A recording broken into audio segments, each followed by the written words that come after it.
कैस्यो पापी क्यों। किसी भी तरह का कोई भी पाप करने वाला हो, यदि उसने आजीवन वृंदावन वास का नियम ले लिया कि मैं श्री धाम वृंदावन से अब नहीं जाऊंगा, तो बिना किसी प्रयास के उसे जुगल सरकार के सहचरी भाव पद की प्राप्ति होगी। उसे चाहे निज मंत्र मिला हो या ना मिला हो, बात भी समझ लो।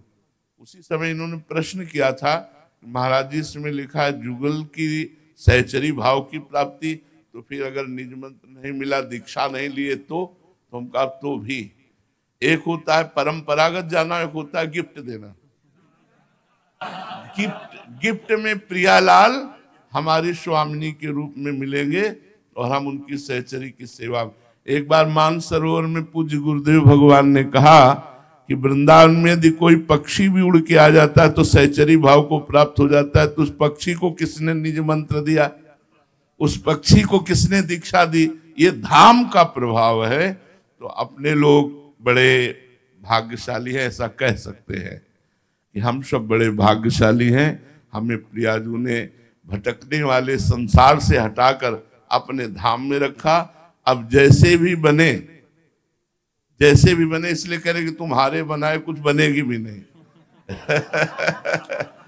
हम जैसे भी हैं इसलिए जैसे भी कह रहे हैं कि ऐसे होना चाहिए, वो हम हो नहीं सकते। होना भी चाहे तो नहीं हो सकते। जैसे नवीन बाढ़ का पानी पहाड़ से जब नीचे की तरफ उतरता है तो मकान, घर द्वार, गाड़ी घोड़ा सब बहा ले जाता है, ऐसे ही ये माया त्रिगुण का प्रभाव चल रहा है, ये सबको बहा रहा है, कोई नहीं बच रहा है। रमैया की दुल्हन लूटे रमैया की दुल्हन लूटे बाजार, ये हमारे भगवान की दुल्हन है। माया कौन? मायापति भगवान है ना, खुले लूट रहे सबको और हम सब उसी में हैं। एकमात्र वृंदावन की शरण। तो वृंदावन की शरण कैसे? हमें तो आज तक जैसा अनुभव हुआ कि बिना किसी वृंदावन वासी की कृपा के वृंदावन वास हो ही नहीं सकता। जैसे हमें हुआ तो श्री राम शर्मा आचार्य की कृपा से, वो वृंदावन वासी और रास उपासी और रास का प्रकट दर्शन कराने वाले, उनका आशीर्वाद जब उनके चरणों में लौट गए, बोले बाबा मेरी एक बात मान, तू वृंदावन आ जा, तुझे बिहारी जी कभी छोड़ेंगे नहीं। बस वो गुरु मंत्र हमारे जीवन में हमको वृंदावन लाया। और आपको कौन लाया? आप देख ही लो। अगर आप आए हो तो कहां से कैसे आए हो? कहीं ना कहीं वृंदावन के रसिकों की वाणी गई और आपको लाई। तो बस पड़े रहो। श्री धाम वृंदावन का द्वार मत छोड़ना। महारानी जो कभी गलबहियां दे के निकलेंगी वो देखेंगे हमारे द्वार पे पड़ा।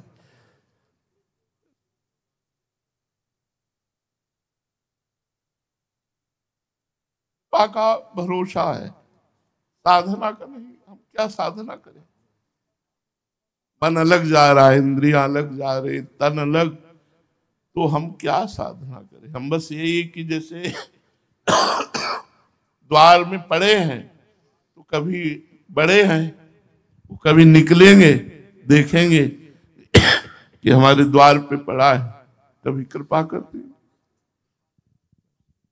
ये आचार्य और गुरुजनों के द्वारा प्रकाशित किया हुआ मार्ग है। इसमें हम जो जुड़े हैं ये निश्चित वहीं हमें पहुंचना है। बस धैर्य पूर्वक रहें और इधर उधर जो मन की वृत्ति जाती है उसे थोड़ा समेटने की कोशिश करें कह रहे हैं, समेट ले वैसा हम नहीं कह रहे, समेटने की कोशिश करें। कभी न कभी तो प्रियाजू के कान में हमारी राधा नाम की पुकार पड़ेगी, उसी दिन हमारा काम बन जाएगा। हमारा काम बन गया क्योंकि हमें वृंदावन मिल गया, हमें श्री जी की शरणागति मिल गई, राधा नाम मिल गया, ऐसे गुरु ऐसे करुणा में आचार्य मिल गए। अब हमारे कल्याण में कोई संशय नहीं, हमारा कल्याण तो हो चुका है।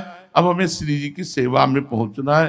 तो रात दिन नाम गुण कीर्तन सेवा जितना भी बने करें, बस ये दृढ़ विश्वास रखें कि हरिवंश प्रताप से हमें लाडली जी की सहचरी भाव की प्राप्ति निश्चित होगी। श्री राधा वल्लभ।